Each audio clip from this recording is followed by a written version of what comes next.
साल 2021 अगस्त के महीने में अभिषेक मलिक नाम का एक लड़का अपने घर के अंदर तकरीबन दोपहर के 2 बजे एंट्री लेता है। जैसे ही वह घर के अंदर जाता है वह जोर से चिल्ला उठता है क्योंकि उसने देखा कि उसके घर की हर दीवार, फर्श और यहाँ तक कि घर के हर कपड़े लाल रंग से सने हुए हैं। उसका पूरा परिवार मौत की नींद सो रहा था। लेकिन जब इस घटना की सच्चाई बाहर आती है कि आखिरकार इस घटना को किसने और क्यों अंजाम दिया, तो आसपास के लोग तो क्या, पुलिस भी दंग रह जाती है। इस घटना को जानकर सभी को यह यकीन नहीं हो पाता कि ऐसा भी हो सकता है। इसलिए मुझे लगता है कि हर एक परिवार को इस घटना के बारे में पता होना चाहिए, क्योंकि अभिषेक मलिक के परिवार को भी इस दुनिया में होने वाली ऐसी घटनाओं का कोई अंदाजा नहीं था। अगर उन्हें पता होता तो मुझे नहीं लगता कि आज मैं उनकी कहानी सुना रहा होता। तो चलिए हम मिलकर इस घटना की शुरुआत से जानते हैं और देश विदेश की डार्क रियलिटी से रूबरू होते हैं। यह घटना रोहतक के विजयनगर की है, जहां एक प्रॉपर्टी डीलर प्रदीप मलिक अपने परिवार के साथ रहता था। उनके परिवार में उनकी पत्नी बबली देवी, उनके 2 बच्चे अभिषेक मलिक जिसका उम्र 20 साल था और उनकी बेटी नेहा मलिक जिसका उम्र 18 साल था, और उनके साथ उनकी नानी भी रहती थी। अभिषेक मलिक रोहतक में अपनी 12वीं कक्षा की पढ़ाई पूरी करने के बाद दिल्ली चला जाता है, जहां वह एक एयरलाइन कंपनी में कैब क्रू का कोर्स करता है। कोर्स पूरा करने के बाद वह वापस रोहतक लौट आता है। अभिषेक मलिक अपने घर वापस आकर फिर से बीकॉम की पढ़ाई शुरू कर देता है और उसकी बहन नेहा की पढ़ाई भी जारी रहती है। प्रदीप मलिक जो एक प्रॉपर्टी डीलर थे, उनके पास पैसों की कोई कमी नहीं थी। जमीन जायदाद और पैसा उनके पास बहुत था और उनका इकलौता वारिस अभिषेक मलिक था। इतना अधिक पैसा और संपत्ति होना उतना ही ज्यादा खतरा लेकर आता है। इसलिए सुरक्षा के लिए प्रदीप मलिक ने हथियारबंद बॉडीगार्ड रखे हुए थे और कुछ हथियार भी घर में रखे थे। इसके अलावा घर के अंदर एक तमंचा यानी एक गन भी रखी थी, जिसे अभिषेक और उसके पूरे परिवार को चलाना सिखाया गया था, ताकि किसी भी आपातकालीन स्थिति में वे खुद का बचाव कर सकें। अब तक सब कुछ ठीक चल रहा था। पूरा परिवार खुशी खुशी अपनी जिंदगी जी रहा था। लेकिन अचानक अभिषेक मलिक के स्वभाव में कुछ अजीब बदलाव आने लगे। उसकी हरकतें इतनी बदल चुकी थीं कि परिवार के सदस्य परेशान हो गए थे। वे यह सोचने लगे कि आखिर यह क्या हो रहा है। इसी दौरान उसकी बहन नेहा मलिक ने एक दिन अपने भाई को कुछ ऐसा करते हुए देख लिया, जिसे देखकर वह शॉक हो गई। उसे तो यह भी नहीं सोचा था कि उसका भाई ऐसा कुछ करेगा। खैर, जो कुछ भी नेहा ने देखा था वह इस घटना का मुख्य कारण बन जाता है। यह घटना आगे की कहानी का अहम हिस्सा बन जाती है, जिसे आप धीरे धीरे जानेंगे। समय और घटनाएं बीतती जाती हैं और अब समय आ चुका था कि कुछ गंभीर घटनाएं घटने वाली थीं। अगस्त 2021 का महीना था, जब सुबह सुबह अभिषेक मलिक अपने दोस्तों के साथ पार्टी करने के लिए होटल जाता है। वहां वह खूब पार्टी करता है और एंजॉय करता है। फिर तकरीबन दोपहर के 2 बजे वह अपने घर वापस लौटता है। घर पहुंचकर वह दरवाजे पर खड़ा होकर डोरबेल बजाता है, लेकिन काफी देर हो जाती है, लेकिन घर के अंदर से कोई दरवाजा नहीं खोलता। इस पर अभिषेक ने अपनी माँ को कॉल किया, लेकिन उसने कॉल नहीं उठाई और न ही कॉल बैक किया। थोड़ी देर इंतजार करने के बाद उसने पापा, बहन और नानी को भी कॉल किया, लेकिन किसी ने कोई जवाब नहीं दिया और न ही कॉल बैक आया। दरवाजा भी नहीं खुला। अब अभिषेक को घबराहट होने लगी और वह काफी डर गया था। डर के मारे उसने अपने मामा को कॉल किया और बताया, अंदर से कोई दरवाजा नहीं खोल रहा है, न ही कोई कॉल पिक कर रहा है। ऐसा क्यों हो रहा है मुझे नहीं पता, मुझे बहुत डर लग रहा है, आप जल्दी से आ जाओ। मामा ने जवाब दिया, तुम चिंता मत करो, मैं अभी आता हूँ। क्योंकि मामा आसपास के इलाके में रहते थे, कुछ ही देर में वह गाड़ी लेकर वहां पहुंच गए। मामा के आने के बाद स्थानीय लोग भी वहां जमा हो गए थे। मामा के साथ जैसे तैसे घर के अंदर एंट्री ली जाती है। जैसे ही सभी लोग घर के अंदर प्रवेश करते हैं, वहां का नजारा देखकर सबके होश उड़ जाते हैं। सबसे पहले अभिषेक ने ग्राउंड फ्लोर पर देखा कि उसके पिता प्रदीप मलिक जमीन पर बुरी हालत में पड़े हुए थे। देखते ही ऐसा लग रहा था जैसे किसी ने प्रदीप मलिक को करीब से गोली मारी हो और सिर पर पट्टी बांधकर उनका काम तमाम किया हो। हिम्मत जुटाकर अभिषेक मलिक आगे बढ़ता है और फर्स्ट फ्लोर पर जाता है। वहां पहुंचने के बाद उसने देखा कि उसकी बहन नेहा मलिक भी अपने कमरे में उसी हाल में बिखरी पड़ी थी। जब उसने अपने कमरे में झांका तो देखा कि उसकी नानी और माँ का भी वही हाल था। उसकी नानी बेड पर पड़ी हुई थी और उसकी माँ जमीन पर बिखरी हुई थी। घर की दीवारें और फर्श लाल रंग से सनी हुई थी। इसका मतलब था कि अभिषेक मलिक का पूरा परिवार उजड़ चुका था और अब सिर्फ वह खुद बचा था। इतना होते ही पुलिस भी मौके पर पहुंच जाती है और यह सब देखकर दंग रह जाती है। सबसे पहले चारों शवों को पोस्टमार्टम के लिए भेजा जाता है, लेकिन इससे पहले यह देखा गया कि नेहा मलिक की सांसें चल रही थीं, इसलिए उसे तुरंत अस्पताल भेजा जाता है। हालांकि इलाज के दौरान अफसोस की बात है कि वह भी दुनिया छोड़कर चली जाती है। पुलिस इस स्थिति को लेकर थोड़ी परेशान और हैरान थी। उनका सवाल यह था कि अगर प्रदीप मलिक का कोई दुश्मन था और वह दुश्मनी निकालने के लिए पूरे परिवार को खत्म करने के लिए उनके घर आया था, तो अभिषेक मलिक को कैसे छोड़कर गया? आखिरकार वह इकलौता वारिस था इतनी बड़ी संपत्ति का। अगर दुश्मन ने परिवार को खत्म करने का इरादा किया था तो उसे अभिषेक मलिक को भी मार देना चाहिए था। यह सवाल पुलिस के लिए बहुत अहम था, क्योंकि जिस तरह से चारों को मारा गया था, उसे देखकर ऐसा लगता था कि यह काम किसी बाहरी व्यक्ति का नहीं बल्कि किसी करीबी का था, क्योंकि गोली कनपटी पर करीब से मारी गई थी और अगर कोई बाहरी व्यक्ति होता तो वह दूर से गोली मारता, न कि इतना करीब से। अब यह किसी भी करीबी व्यक्ति का काम हो सकता था, जैसे कि चाचा, ताऊ, फूफा, मामा या फिर खुद अभिषेक मलिक भी। इसीलिए पुलिस ने सबसे पहले यह जानने की कोशिश की कि उस घटना के वक्त अभिषेक मलिक कहां था और क्या कर रहा था। छानबीन के बाद यह पता चलता है कि अभिषेक मलिक तो एक होटल में अपने दोस्तों के साथ पार्टी कर रहा था। उसकी सीसीटीवी फुटेज भी मिल गई, जिससे पुलिस को यह यकीन हो गया कि इस घटना में अभिषेक मलिक का कोई हाथ नहीं था।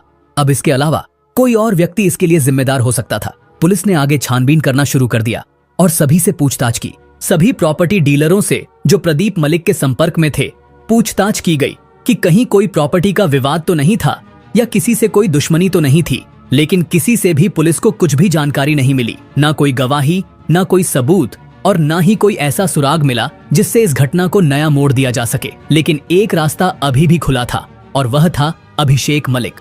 पुलिस ने उससे पूछताछ की, लेकिन इसमें भी कुछ खास नहीं पाया। अभिषेक मलिक ने ऐसा कुछ नहीं बताया जिससे पुलिस को मदद मिल सके या इस घटना को लेकर कोई नया खुलासा हो सके। हालांकि पूछताछ के दौरान पुलिस वालों ने अभिषेक मलिक की बॉडी लैंग्वेज में कुछ ऐसी बातें नोटिस की जो इस पूरे केस को खोलने में मददगार साबित होती हैं। दरअसल पुलिस ने देखा कि अभिषेक मलिक भले ही एक लड़के जैसा दिखता था, लेकिन उसकी हरकतें लड़कियों जैसी थीं। उसके चलने का तरीका, बोलने का अंदाज, हाव भाव और यहाँ तक कि उसका रवैया भी लड़कियों जैसा था। फिलहाल पुलिस ने अभिषेक मलिक को तो जाने दिया, लेकिन पीछे से इस केस को एक अलग एंगल से जांचना शुरू कर दिया। सबसे पहले पुलिस ने उसके पड़ोसियों और दोस्तों से पूछताछ की ताकि यह पता लगाया जा सके कि अभिषेक मलिक वास्तव में कैसा लड़का है। पूछताछ के दौरान यह जानकारी सामने आई कि अभिषेक मलिक दिखने में तो लड़का है, लेकिन वास्तव में वह गे है। दूसरे शब्दों में वह समलैंगिक है और लड़कों में रुचि रखता है। यह जानकारी पुलिस के लिए बहुत महत्वपूर्ण साबित हुई। इसके बाद पुलिस ने बिना देरी किए उसका मोबाइल जब्त कर लिया और उसकी कॉल डिटेल्स निकाली। कॉल डिटेल्स से पता चला कि अभिषेक का एक बॉयफ्रेंड है जिसका नाम कार्तिक है। हालांकि इसका मतलब यह नहीं था कि सिर्फ इसलिए कार्तिक ने इस घटना को अंजाम दिया है। पुलिस ने एक तरफ जहां कार्तिक को ढूंढने की प्रक्रिया शुरू की, वहीं दूसरी तरफ अभिषेक मलिक को पकड़कर थाने ले जाया गया। वहां उसे बैठाकर सख्ती से पूछताछ की गई। जब उससे गहराई से सवाल जवाब किए गए तो जो सच्चाई सामने आई वह वाकई हैरान करने वाली थी। आखिरकार अभिषेक मलिक ने ऐसा क्या खुलासा किया? दरअसल कहानी यहाँ से थोड़ा और पीछे चली जाती है। ये तब की बात है जब अभिषेक ने अपनी 12वीं कक्षा पूरी करने के बाद दिल्ली में एक एयरलाइन कंपनी में केबिन क्रू का कोर्स करने के लिए दाखिला लिया था। वहां उसी बैच में एक और लड़का कार्तिक भी कोर्स करने आया। कार्तिक भी समलैंगिक था, यानी उसे भी लड़कों में रुचि थी। चूंकि दोनों एक ही बैच में थे और उनकी रुचियां भी मिलती जुलती थीं, कोर्स के दौरान वे एक दूसरे के करीब आ गए। धीरे धीरे उनकी दोस्ती रिश्ते में बदल गई। समय बीतता गया और उनका कोर्स पूरा हो गया। इसके बाद दोनों को अपने अपने घर वापस जाना पड़ा, लेकिन अब तक वे इतने करीब आ चुके थे कि एक दूसरे के बिना रह पाना मुश्किल हो गया था। अभिषेक मलिक एक अमीर परिवार से था, इसलिए उसे पर्याप्त पॉकेट मनी मिल जाती थी। इसी वजह से वह कार्तिक से मिलने जाया करता था। अभिषेक के पास एक कार भी थी जिसमें वे दोनों अक्सर लॉन्ग ड्राइव पर जाते। साथ ही वे महंगे होटलों में खाना खाते, रातें बिताते और अपना समय साथ बिताते। ये सारी बातें अब तक किसी को भी नहीं पता थीं, यहाँ तक कि अभिषेक के परिवार वालों को भी नहीं। चूंकि अभिषेक अपने माता पिता को कार्तिक से बेस्ट फ्रेंड के तौर पर मिलवाता था, इसलिए उन्हें भी इस पर कोई ऐतराज नहीं था। कार्तिक का अभिषेक के घर आना जाना और रुकना आम बात हो गई थी। कई बार तो वह एक एक हफ्ते तक अभिषेक के कमरे में रुक जाया करता था। घर वालों को तो यही लग रहा था कि कार्तिक सिर्फ अभिषेक का बेस्ट फ्रेंड है और इसमें कोई समस्या की बात नहीं है। लेकिन उन्हें क्या पता था कि कमरे के अंदर क्या चल रहा था। यह सिलसिला काफी लंबे समय तक ऐसे ही चलता रहा। धीरे धीरे घर वालों ने अभिषेक के व्यवहार में बदलाव महसूस करना शुरू किया। उसकी हरकतें हाव भाव और चलने का तरीका अब सामान्य नहीं लग रहे थे। इन्हीं बदलावों के कारण उसकी बहन नेहा ने उस पर नजर रखनी शुरू कर दी। सच्चाई का खुलासा तब हुआ जब नेहा ने एक दिन गौर किया कि अभिषेक और कार्तिक बेस्ट फ्रेंड्स नहीं बल्कि गर्लफ्रेंड और बॉयफ्रेंड की तरह व्यवहार कर रहे हैं। नेहा ने यह बात अपने माता पिता को बता दी। उसने खुलासा किया कि अभिषेक मलिक समलैंगिक है और उसका बेस्ट फ्रेंड कार्तिक असल में उसका बॉयफ्रेंड है। यह सब जानने के बाद घर वाले स्तब्ध रह गए। उन्हें अब समझ में आया कि अभिषेक के स्वभाव में जो अजीब बदलाव दिख रहे थे वे इसी वजह से थे। एक बार तो यह भी पता चला कि अभिषेक ने कार्तिक का नाम अपने सीने पर गुदवा रखा है। इन सारी बातों को लेकर घर वालों ने अभिषेक को समझाने की कोशिश की, लेकिन बात इतनी बढ़ गई कि एक बार उसकी पिटाई भी हो गई। इस घटना के बाद अभिषेक के दिल में अपने परिवार के प्रति गुस्सा और नफरत पैदा हो गई। अब उसके मन में केवल एक ही ख्याल था, किसी भी तरह अपने बॉयफ्रेंड कार्तिक से शादी करके कहीं दूर भाग जाना और वहां अपनी एक नई दुनिया बसाना। लेकिन यह सब करने से पहले उसे खुद को एक लड़की में बदलना जरूरी लगा। अभिषेक को अपने प्लान को अंजाम देने के लिए करीब 5 लाख रुपए की जरूरत थी। इसीलिए वह अपने घर वालों के पास गया और साफ साफ कह दिया, मुझे जेंडर चेंज कराना है और मैं कार्तिक से शादी करके कहीं दूर चला जाऊंगा। मुझे 5 लाख रुपए चाहिए। लेकिन घर वालों ने यह सुनते ही साफ इनकार कर दिया। उन्होंने सख्त लहजे में कहा, तुम ऐसा कुछ भी नहीं करोगे। इसके बाद अभिषेक का घर से बाहर निकलना बंद कर दिया गया। उसका कार्तिक से मिलना जुलना भी पूरी तरह रोक दिया गया। जहां दोनों रोज मिला करते थे, अब वहां जाना मना हो गया। इस स्थिति में अभिषेक बुरी तरह बेचैन हो गया। वह किसी भी तरह कार्तिक से मिलने के लिए उतावला था, लेकिन अब वे हफ्तों तक भी नहीं मिल पा रहे थे। इधर अभिषेक का मन बेचैन था और उधर कार्तिक भी उसी हाल में था। अभिषेक ने घर में बैठे बैठे ही एक योजना बनानी शुरू कर दी। उसने तय कर लिया कि कुछ भी हो जाए उसे कार्तिक से मिलना और उससे शादी करना है। लेकिन यह तब तक संभव नहीं हो सकता था जब तक कि उसे रोकने टोकने वाला कोई न हो। यही सोचते हुए अभिषेक ने अपने पिता की अलमारी में रखा तमंचा चुराने की योजना बनाई। उसे पता था कि उसके पिता ने ही उसे तमंचा चलाना सिखाया था। एक रात जब सब सो रहे थे, उसने दबे पांव अलमारी से तमंचा निकाल लिया। अगली सुबह वह अपने प्लान को अंजाम देने के लिए तैयार हो गया। सबसे पहले वह अपनी बहन नेहा के कमरे में गया। वहां पहुंचते ही उसने टीवी की वॉल्यूम बहुत तेज कर दी ताकि बाहर कोई आवाज न सुन सके। अभिषेक अपनी बहन के कमरे में जाकर दरवाजे को अंदर से बंद कर देता है। बहन कुछ समझ पाती उससे पहले ही उसने उसकी तरफ तमंचा तानकर सीधे सिर में गोली मार दी। इसके बाद अभिषेक अपने कमरे में गया और वहां से अपनी दादी को बुलाने के लिए आवाज लगाई। उसने दादी से कहा कि वह उन्हें अपनी गिटार की धुन सुनाएगा, क्योंकि वह गिटार बजाने में रुचि रखता था। दादी उसके कमरे में चली गई और जैसे ही उन्होंने बिस्तर पर बैठने की कोशिश की, अभिषेक ने उनके सिर में भी गोली मार दी। इसके बाद वह दबे पांव नीचे उतरा और अपनी माँ के पास गया, जो उस समय रसोई में खाना बना रही थी।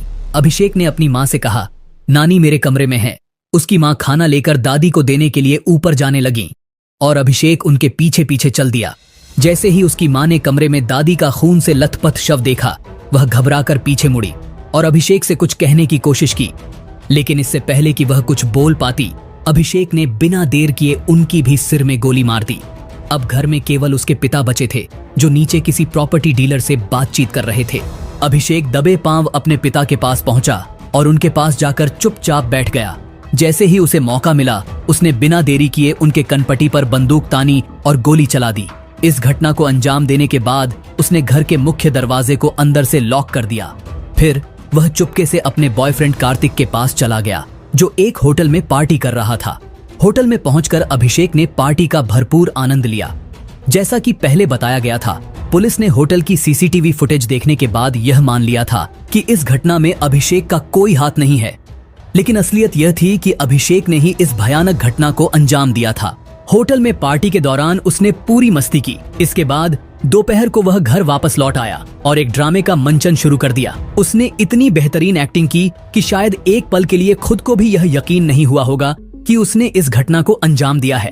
खैर, जब सच्चाई सामने आई तो पुलिस ने अपना काम किया। अब आपकी बारी है। चैनल को सब्सक्राइब करें और वीडियो को लाइक करना न भूलें। धन्यवाद।